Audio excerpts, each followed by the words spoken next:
দিন আমাদের কি করণীয়, তার মাঝে একটি করণীয় হচ্ছে তাকবীর বলা। 10 দিনের মধ্যে বেশি বেশি করে তাকবীর বলা। পুরুষরা উচ্চ স্বরে তাকবীর বলবে, মেয়েরা নারীরা চুপে চুপে তাকবীর বলবে। তাকবীর সবাই বলেন আল্লাহু আকবার, আল্লাহু আকবার, লা ইলাহা ইল্লাল্লাহু, আল্লাহু আকবার, আল্লাহু আকবার, ওয়ালিল্লাহিল হামদ। সবাই পড়েন আল্লাহু আকবার, আল্লাহু আকবার, লা ইলাহা ইল্লাল্লাহ, আল্লাহু আকবার, আল্লাহু আকবার, ওয়ালিল্লাহিল হামদ। ঈদুল আযহার দিনে আমরা এই বক্তব্যগুলো, এই ওয়াজগুলো করে থাকি না, এগুলো ঈদুল আযহার দিনের আগে করতে হয়, ঠিক কিনা ভাই? যাতে ওই দিন আমরা পালন করতে গিয়ে সহজ হয়, যাতে আমরা পালন করতে গিয়ে কোনো ধরনের অসুবিধার সম্মুখীন যেন না হয়। হুজুর এই ওয়াজটা তো আগে করলে ভালো হবে। এই জন্য আমি এই কথাগুলো সংক্ষেপে আপনাদেরকে কি করছি, ড্রপ করছি, অথবা আপনাদেরকে জানাচ্ছি, ডেলিভারি দিচ্ছি। সম্মানিত উপস্থিতি, ওই দিন সবচেয়ে গুরুত্বপূর্ণ কাজ হচ্ছে আরেকটি, সেটি হচ্ছে তাকবীর বলা।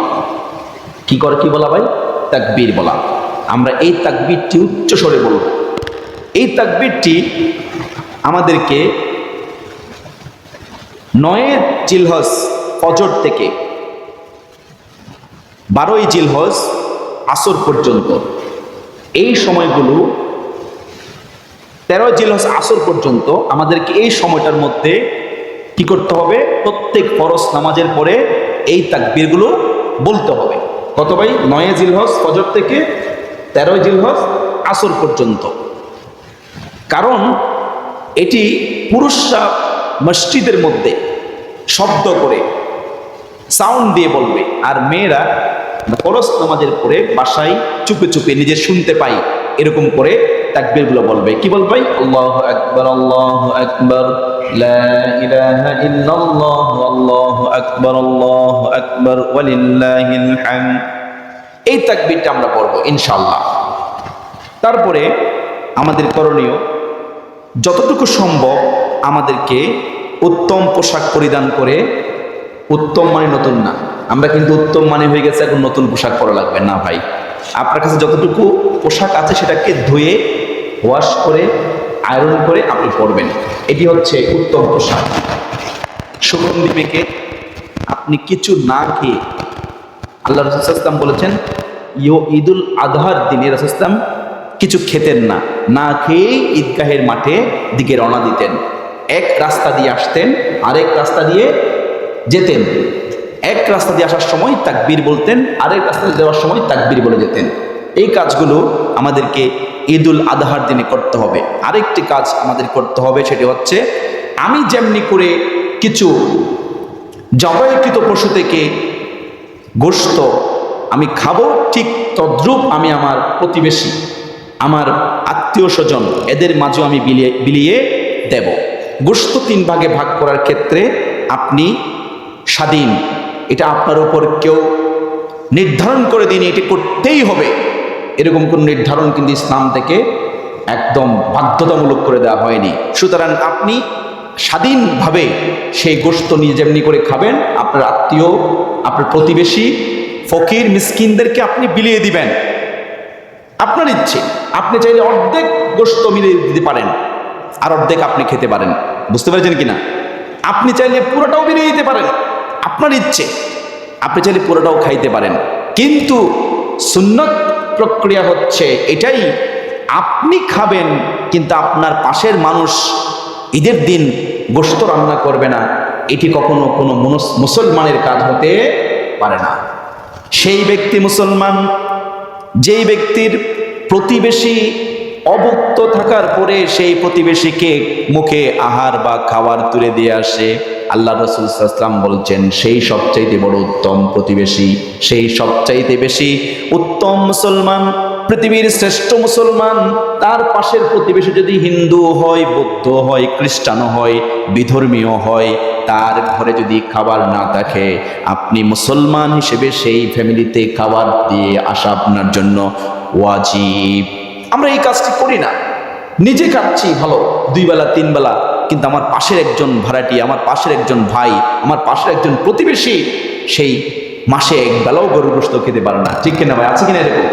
আপনার ইবাদত আপনার এই পুণ্যের কাজ কখনো আল্লাহর কাছে কি হবে না, গ্রহণযোগ্য হবে না। এটাই আল্লাহ তাআলা সূরা আলে ইমরানের মধ্যে বলেছেন, লান তানালুল বিররা, কখনো তোমরা পুণ্যবান হতে পারবে না, পুণ্য পাবে না, সওয়াব পাবে না যতক্ষণ পর্যন্ত তুমি মিম্মা তুহিব্বুন, তুমি যাকে পছন্দ করো, যে জিনিসটাকে তুমি বেশি ভোগ করতে চাও, সেটা তুমি আল্লাহর রাস্তায় মানে হচ্ছে মানুষের কল্যাণে বিলিয়ে দিবে না। আল্লাহর রাস্তায় মানে কি ভাই? মানুষের কল্যাণে। কারণ আল্লাহ রাব্বুল আলামিন উম্মতে মুহাম্মাদীকে সৃষ্টি করার লক্ষ্য উদ্দেশ্য সম্পর্কে বলছেন, কুনতুম খায়রা উম্মাতিন উখরিজাত লিন্নাস। আল্লাহ বলছেন, আমি উম্মতে মুহাম্মাদীকে পৃথিবীতে পয়দা করেছি, সৃষ্টি করেছি, বের করেছি এই দুনিয়ার মানুষের জন্য কল্যাণের কাজটা করবে, উত্তম কাজটি করবে, সওয়াবের কাজটি করবে। মানুষ যদি নিপীড়িত হয়, নিষ্পেষিত হয়, অবদ্ধ থাকে, সেই মানুষকে খাওয়াবে উম্মতে মুহাম্মাদীর এই উম্মতেরা। সুবহানাল্লাহ।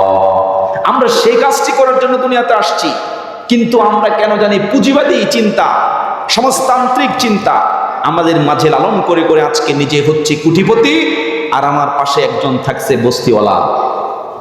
ইসলাম এটাকে অ্যালাউ করে না।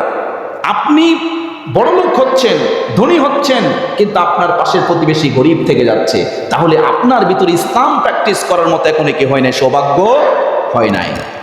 এটি হচ্ছে আসলামতু লিরাব্বিল আলামিন, আমি রবের নিকট, বিশ্বজগতের প্রতিপালক আল্লাহর নিকট আমার মসনদকে, আমি আমার সমস্ত ক্ষমতাকে, আমি আমার সমস্ত অর্থ করিকে, আমি আমার ধন সম্পদকে আল্লাহর রাস্তায় আমি কি করে দিলাম? সারেন্ডার করে দিলাম। এই কাজটি ইব্রাহিম আলাইহিস সালাম করেছিল বিধায় আল্লাহ রাব্বুল আলামিন ইব্রাহিম আলাইহিস সালামকে পুরো পৃথিবীবাসীর জন্য মিল্লাতে ইব্রাহিম হানিফা, বিশ্ববাসীর জন্য তাকে মডেল, বিশ্ববাসীর জন্য তাকে জাতির পিতা হিসেবে উপস্থাপন করেছেন।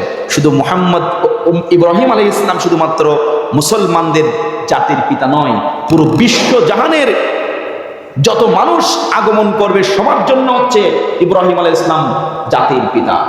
কি বিশ্বাস হয় না? বিশ্বাস হয় না আপনাদের? ইব্রাহিম আলাইহিস সালামের দুটি সন্তান ছিল।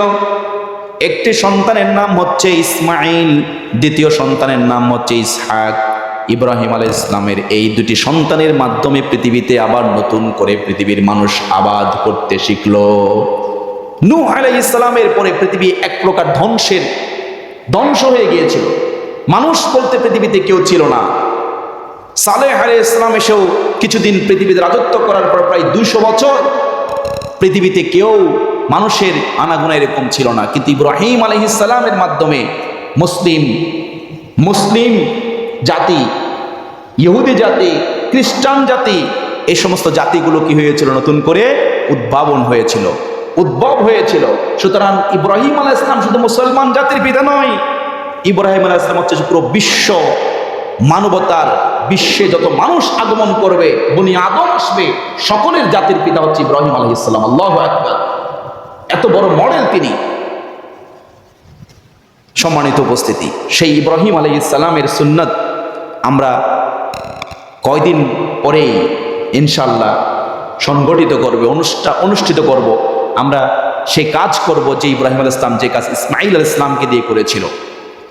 ইব্রাহিম আলাইহিস সালাম যখন বয়স 80-র উপরে, তখন আল্লাহ রাব্বুল আলামিন ইব্রাহিম আলাইহিস সালাম কি আল্লাহর কাছে দোয়া করেছিল, সেই দোয়াটি সূরা সাফফাতের মধ্যে কোট করে দিয়ে বলেছেন, রব্বি হাবলি মিনাস সলিহিন, হে আমার রব, আমাকে এমন সন্তান দাও যে সন্তান তোমার সবচাইতে সৎ এবং নেককার বান্দা হবে, সবচাইতে বেশি পুণ্যবান হবে। সুবহানাল্লাহ। এখান থেকে শিক্ষা নিই আমরা এখন বিয়ে শাদী করলে সন্তান কামনা করি, আমার ছেলেটাকে আল্লাহ তুমি অমুক ঘরের বিসিএস ক্যাডারের মতো একটা সন্তান দাও, পাইলটের মতো সন্তান দাও, আমাকে প্রধানমন্ত্রী হওয়ার মতো সন্তান দাও, আমাকে তুমি আল্লাহ ওই পৃথিবীর সবচেয়ে ধনী মানুষের মতো হওয়ার মতো একটা সন্তান দাও, ওরকম যোগ্য একটা সন্তান দাও না। আপনি মুসলমান হলে কখনো এরকম দোয়া করতে পারবেন না। আপনি দোয়া করবেন, আল্লাহ তুমি আমার ছেলেকে সালেহ, নেককার, পুণ্যবান এরকম একটা সন্তান তুই আমাকে দান করো। এজন্য আল্লাহ রাব্বুল আলামিন সূরা ফুরকানের মধ্যে আমাদেরকে শিক্ষা দিয়েছেন, রব্বানা হাব লানা মিন আজওয়াজিনা ওয়া যুররিয়াতিনা কুররাতা আ'য়ুন ওয়াজআলনা লিল মুত্তাকিনা ইমামা। রব্বানা হাব লানা, আমাদেরকে হে রব দান করুন, রব্বানা হাব লানা মিন আজওয়াজিনা ওয়া যুররিয়াতিনা, আমাদের স্ত্রী এবং সন্তানদের মধ্যে তুমি এমন সন্তান এবং স্ত্রী দান করো যাদের দিকে তাকালে কুররাতা আয়ুন, আমাদের চক্ষু শীতল হয়ে যায়, ঠান্ডা হয়ে যায়, আমাদের দেখলে ভালো লাগে, এরকম সন্তান দান করো। এই সন্তান হচ্ছে রব্বি হাবিলি মিনাস সালিহিন, নেককার, সৎ, পুণ্যবান, অনেস্ট, চরিত্রবান সন্তান তুমি আমাকে দান করো। শুধু এতটুকুই যথেষ্ট নয়, আপনার আমার দোয়ার যেই মানে উচ্চতা, সর্বোচ্চ লেভেলের যে একটা পর্যায়, সেটি শুধু এতটুকুর মধ্যে সীমাবদ্ধ রাখেননি। আল্লাহ বলছেন ওয়াজআলনা লিল মুত্তাকিনা ইমামা, এই সন্তানগুলোকে, এই স্ত্রীদেরকে আল্লাহ তুমি মুত্তাকিদের নেতা বানায় দাও। সুবহানাল্লাহ। কেমন আপনার আমার চাওয়া পাওয়া আল্লাহর কাছে, কোনো কিছু চাইতে গেলে সুপ্রিম লেভেলের চাইতে হয়, অল্প চাওয়ার জন্য আল্লাহ কি নয়। আল্লাহ তো অনেক বড় একজন দাতা, রাজ্জাক, আলিম। আল্লাহর কোনো সিফাতের শেষ নাই, এই জন্য আল্লাহর কাছে চাইতে হবে সর্বোচ্চটা, সর্বোচ্চটা, সবচাইতে বড়টা। ওয়াজআলনা লিল মুত্তাকিনা ইমামা, ইমামদের নেতা বানায় দাও। সুবহানাল্লাহ। ইমাম, মুত্তাকিদের নেতা বানায় দাও, ইমাম বানায় দাও। কেমন কথা বলতেছে, শুনতেছেন? আমরা কি কামনা করি আল্লাহর কাছে, কি চাই, কিন্তু আমরা এগুলো এখন মুসলমানরা ভুলে যাচ্ছি। সন্তান চাই আমরা কাবা শরীফ ধরে, আল্লাহ তুমি আমাকে অমুকের মতো একজন প্লেয়ার, যে একজন বিশ্বসেরা ক্রিকেট প্লেয়ারের মতো একটা সন্তান দাও। চাইলে এরকম অনেকে, আল্লাহ তুমি আমাকে অমুক ধনী লোকের মতো একটা সন্তান দাও, অমুক প্রতিষ্ঠিত ফ্যামিলির মতো সন্তান দাও। না, এই সন্তান আপনার জন্য কি হবে না, কখনো কল্যাণকর হবে না, যদি সে সন্তান সালেহ না হয়, যদি আপনার সে সন্তান সৎ না হয়। ইব্রাহিম আলাইহিস সালাম এমন সন্তান চেয়েছিল, যে সন্তান নিজের জীবনকে আল্লাহর রাহে উৎসর্গ করে দিতে এক সেকেন্ডও দ্বিধাবোধ করে নাই। যখনই শুনছে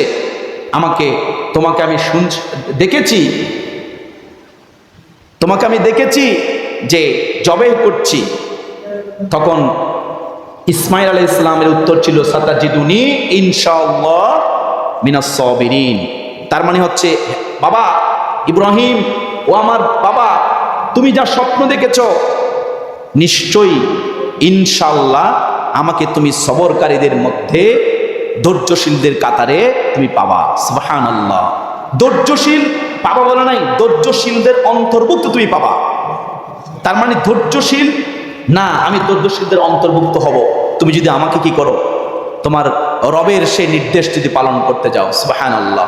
এমন সন্তান হওয়া দরকার। আজকে আমাদের সন্তানগুলোকে কথা বললে এদিকে যা, সে যায় ওইদিকে, এদিকে যা, সে এদিকে যায়। কেন? আমাদের চাওয়া ঠিক হয়নি, পাওয়া তো কখনো ঠিক হবে না। চাওয়া যদি ঠিক না হয়, পাওয়া কখনো সঠিক হবে না। আসুন আমরা ইব্রাহিম ইসমাইল আলাইহিস সালামের এই সুন্নাত থেকে আমরা শিখি, আমাদেরকে সন্তান চাইতে হবে আল্লাহর কাছে, চাইতে হবে। তাহলে কিন্তু আল্লাহ রাব্বুল আলামিনের কাছে আমাদের এই পুণ্যের কাজ, আমরা যে সমস্ত কাজগুলো আমরা করছি পুণ্য মনে করে, সওয়াব মনে করে, এই কাজগুলো আল্লাহর কাছে গ্রহণযোগ্য হবে। আমরা যে সালাত করছি, ইবাদত করছি, এগুলোও কিন্তু আমাদের নবী মুহাম্মদ রাসূলুল্লাহ সাল্লাল্লাহু আলাইহি ওয়াসাল্লামের সুন্নাত। রাসূলুল্লাহ সাল্লাল্লাহু আলাইহি ওয়াসাল্লাম আমাদেরকে প্রশিক্ষণ দিয়ে গিয়েছেন, বিদায় আমরা আজকে এগুলো পালন করতে পারছি। এটা যদি অনুসরণ না করি মুহাম্মদ রাসূলুল্লাহ সাল্লাল্লাহু আলাইহি ওয়াসাল্লামকে, ইব্রাহিমকে, তাহলে আমাদের এই ইবাদত আল্লাহর কাছে কবুল হবে না। সম্মানিত উপস্থিতি, আসুন ঈদুল আযহার দিনে আমরা যে কাজগুলো করব, তার মাঝে এক নাম্বার বলেছে কি, ফজরের নামাজ আদায় করব। কি করবো ভাই সেদিন? প্রথমত ফজরের নামাজ জামাতের সহিত পড়ব ঈদুল আযহার দিন, এক নাম্বার। দুই নম্বর হচ্ছে আমরা উত্তমভাবে গোসল করব, উত্তমভাবে ভালোভাবে গোসল করব। তারপর হচ্ছে আমরা আমাদের যথাসম্ভব আমাদের উত্তম পোশাক পরিধান করব, সুগন্ধি লাগাবো, মেসওয়াক করব। তারপর হচ্ছে অজু করে আমরা ঈদগাহের মাঠে রওনা দেব, এক রাস্তার এক পাশ দিয়ে আসবো। আসার সময় আমরা জোরে জোরে তাকবীর পড়ব, বলেন আল্লাহু আকবার, আল্লাহু আকবার, লা ইলাহা ইল্লাল্লাহ, আল্লাহু আকবার, আল্লাহু আকবার, ওয়ালিল্লাহিল হামদ। এটি করব। তারপর যাওয়ার সময় আমরা রাস্তার আরেক পাশ হয়ে যাব, সে সময় আমরা তাকবীর বলবো। আর ঈদুল আজহার দিনে বললাম সবচাইতে গুরুত্বপূর্ণ কাজ, ফজিলতপূর্ণ কাজ হচ্ছে কি ভাই? জবে করা। কি করা? জবে করা। আল্লাহর নৈকট্য লাভের জন্য, আল্লাহর নৈকট্য লাভের জন্য কোরবানি করা। কি করা ভাই? কোরবানি করা। পারবো না ইনশাল্লাহ? আমরা সামর্থ্য থাকলে আমরা 10 তারিখ, 11 তারিখ, 12 তারিখ এই 3 দিনের মধ্যে যদি আমি সামর্থ্যবান হই, নেসাবের সমপরিমাণ মালের অধিকারী হই, তাহলে আমাকে কিন্তু কোরবানি করতে হবে। এই কোরবানি করাটা হচ্ছে ওয়াজিব। কোরবানি করা কি ভাই? ওয়াজিব। আল্লাহ রাব্বুল আলামিন সূরা কাউসারের মধ্যে কোট করে আল্লাহ বলেছেন, ফাসাল্লি লিরাব্বিকা ওয়ানহার। হে নবী, আপনি সালাত আদায় করুন, নামাজ আদায় করুন, ওয়ানহার, এবং তুমি তোমার রবের জন্য কোরবানি করো, অর্থাৎ জবে করো। ওট জবে করাকে নাহার বলা হয়, কিন্তু সাধারণ অর্থ হচ্ছে যে কোনো পশু আল্লাহর রাস্তায় জবে করা, এর নাম হচ্ছে নাহার। এর নাম কি? নাহার। এজন্য 10 তারিখ, জিলহজ মাসের 10 তারিখকে ইয়াউমুন নাহার বলা হয়। কি বলা হয়? ইয়াউমুন নাহার বলা হয়। নাহার মানে কি? জবে করা। বুঝতে পেরেছেন কিনা? জবে করা, প্রবাহিত করা। কি প্রবাহিত করবেন? রক্ত। কিসের? পশু। যেই পশুটি আমাদের গৃহে পালিত হয়, সেই পশুটি আমরা কি করব? রক্ত প্রবাহিত করে দেব। এই কাজটি আল্লাহ রাব্বুল আলামিনের পক্ষ থেকে নির্দেশ প্রাপ্ত হয়েছেন মুহাম্মদ রাসূলুল্লাহ সাল্লাল্লাহু আলাইহি ওয়াসাল্লাম। আমরা সেদিন অনেকে লম্বা ফিরিস্তি একটা বিশাল লিস্ট নিয়ে দাঁড়াই, 7 জনের নাম বলতে হবে, নাম বলে বলে বলে তারপর কোরবানি, ওদের নামে কোরবানি দেওয়া হচ্ছে। এরকম কাজ করা যাবে না। বুঝতে পেরেছেন কিনা? নাম পড়তে হবে শর্ত নয়, আর নাম পড়ে ওদের নামে কোরবানি দিচ্ছে এটা বলা যাবে না, এটা শিরকের মধ্যে পড়ে যায়। আন মুহাম্মাদিন, আল্লাহুম্মা আন মুহাম্মাদিন, আল্লাহ মুহাম্মদ সাল্লাল্লাহু আলাইহি ওয়াসাল্লামের পক্ষ থেকে আল্লাহু আকবার, বিসমিল্লাহি মিনকা ওয়ালাকা, এতটুকু বলে আপনার কি করতে হবে? জবে কাজ শুরু করতে হবে। প্রথমে বিসমিল্লাহ বলতে হবে। কি করতে হবে? প্রথমে বিসমিল্লাহ। বিসমিল্লাহ বলার পরে আল্লাহুম্মা মিনকা ওয়ালাকা, আল্লাহুম্মা আন মুহাম্মাদিন সাল্লাল্লাহু আলাইহি ওয়াসাল্লাম, এতটুকু বলে জবাই করতে হবে। যদি আরো আপনি জানেন, হুজুর যদি জানে অথবা আপনার যদি জানা থাকে, আপনি পড়বেন ইন্না সালাতি, না, ইন্নী ওয়াজ্জাহতু ওয়াজহিয়া লিল্লাযী ফাতারাস সামাওয়াতি ওয়াল আরদা হানিফা ওয়া মা আনা মিনাল মুশরিকিন কুল ইন্না সালাতি ওয়া নুসুকি ওয়া মাহইয়ায়া ওয়া মামাতি লিল্লাহি রাব্বিল আলামিন লা শারীকা লাকা ওয়া বিযালিকা উমিরতু ওয়া আনা আউয়ালুল মুসলিমিন। এখানে ওয়া আনা আউয়ালুল মুসলিমিন শব্দটি মুহাম্মদ সাল্লাল্লাহু আলাইহি ওয়াসাল্লাম মাঝে মধ্যে বলতেন ওয়া আনা মিনাল মুসলিমিন, আমি মুসলমানদের অন্তর্ভুক্ত। সাহাবা আজমাইনরা এই কথাটি ওয়া আনা আউয়ালুল মুসলিমিন না বলে, আউয়ালুল শব্দটি হচ্ছে ইব্রাহিম আলাইহিস সালাম প্রথম মুসলমান ছিল। এজন্য আল্লাহ রাব্বুল আলামিন সূরা আনআমের মধ্যে এই কথাটি কোট করে আউয়ালুল মুসলিমিন বলেছেন, কিন্তু এটি ওয়া আনা মিনাল মুসলিমিন আমরা বলতে পারবো, কারণ আমি মুসলমানদের অন্তর্ভুক্ত। আমি কি প্রথম মুসলমান? না। কোন আয়াত কিন্তু আমি কিন্তু বুঝাচ্ছি যে এটাই, যে ওয়া আনা মিনাল মুসলিমিন, আমি মুসলমানদের অন্তর্ভুক্ত। এই কথা বলে বিসমিল্লাহি আল্লাহু আকবার কি বলতে হবে ভাই? বিসমিল্লাহি আল্লাহু আকবার। এই কথা বলেই আল্লাহুম্মা লাকা ওয়া মিনকা, আল্লাহুম্মা লাকা ওয়া মিনকা। আরো বলতে পারেন চাইলে আল্লাহুম্মা আন মুহাম্মাদিন সাল্লাল্লাহু আলাইহি ওয়াসাল্লাম, মুহাম্মদ সাল্লাল্লাহু আলাইহি ওয়াসাল্লামের পক্ষ থেকে, আল্লাহ তোমার পক্ষ থেকে যা পেয়েছি এবং এটা তোমার উদ্দেশ্যেই, তোমার জন্যই আমরা কি করছি? তোমার শ্রেষ্ঠত্বের কথা বলে তোমার নাম দিয়ে জবাই করছি। বিসমিল্লাহি আল্লাহু আকবার। কি বলবেন সবাই? বিসমিল্লাহি আল্লাহু আকবার, এতটুকু বলতে হবে। মনে থাকবো ইনশাআল্লাহ। এটি হচ্ছে ম্যান্ডেটরি, বিসমিল্লাহি আল্লাহু আকবার। এরপর ওগুলো জানলেন কি জানলেন না এটি আপনাকে ধরা হবে না, কিন্তু এটা বলা আপনার জন্য ওয়াজিব। এখানে বিসমিল্লাহি আল্লাহু আকবার ইনশাআল্লাহ বলেন। পারবো তো আমরা সবাই বলতে? সবাই একসাথে সমস্যারে বলুন আল্লাহু আকবার, বলেন আল্লাহু আকবার। এই ধ্বনি ছাড়া, এই তাকবীর ছাড়া আপনি কখনো কোনো ইবাদত আল্লাহর কাছে কবুল করতে পারবেন না। সবখানেই আল্লাহর শ্রেষ্ঠত্বের ঘোষণা দিতে হবে। আল্লাহ তাআলা এই শ্রেষ্ঠত্বের ঘোষণা দেওয়ার জন্যেই আমাদের যুগে যুগে যত নবী এবং রাসূল পাঠিয়েছেন, প্রত্যেকের একমাত্র কাজ ছিল হচ্ছে আনি ইবুদুল্লাহ। প্রত্যেক উম্মতকে, কওমকে দাওয়াত দিয়েছিল তোমরা আল্লাহর ইবাদত করো এবং আল্লাহর শ্রেষ্ঠত্বের কথা তোমরা কি করো, ঘোষণা করো। আল্লাহু আকবার বলেন, আল্লাহু আকবার। এই আল্লাহু আকবারের ধ্বনি দিয়ে আমরা ঈদুল আযহার দিন এই পুরো পৃথিবীকে প্রকম্পিত করব। এই প্রকম্পিত হওয়া এই ধ্বনি আমাদের মৃত্যু পর্যন্ত আমরা এই ধ্বনির স্লোগানের সাথে, এই ধ্বনির সাথে যারা আছে তাদের সাথে আমরা একাকার হয়ে জীবন পরিচালনা করবো না ইনশাআল্লাহ। এই কাজ করতে না পারলে আপনার ইবাদত, আমার ইবাদত কখনো আল্লাহর কাছে কবুল হবে না, কারণ এটিই হচ্ছে ইবাদতের মূল শর্ত। আসুন আল্লাহ তাআলার কাছে সেই তৌফিক কামনা করছি। যাদেরকে আল্লাহ সামর্থ্য দিয়েছেন, আল্লাহ তাআলা যেন তাদেরকে ইয়াউমুন নাহারের দিন, ঈদুল আযহার দিন পশু কোরবানি করার মধ্য দিয়ে আল্লাহর নৈকট্যশীল বান্দাদের অন্তর্ভুক্ত হওয়ার তৌফিক দান করুন, বলেন আমিন। আল্লাহ তাআলা আমাদের সকল হাজিদেরকে, মেহমান যারা ঘরে আল্লাহর ঘরে হয়েছে তাদেরকে যেন আল্লাহ সুস্থতার সহিত হজ করে সম্পন্ন করে, হজ্জে মাবরুর করে যেন নিজ নিজ গৃহে সুস্থতার সহিত ফিরে আসতে পারে, সেই তৌফিক দান করুন, বলেন আল্লাহুম্মা আমিন।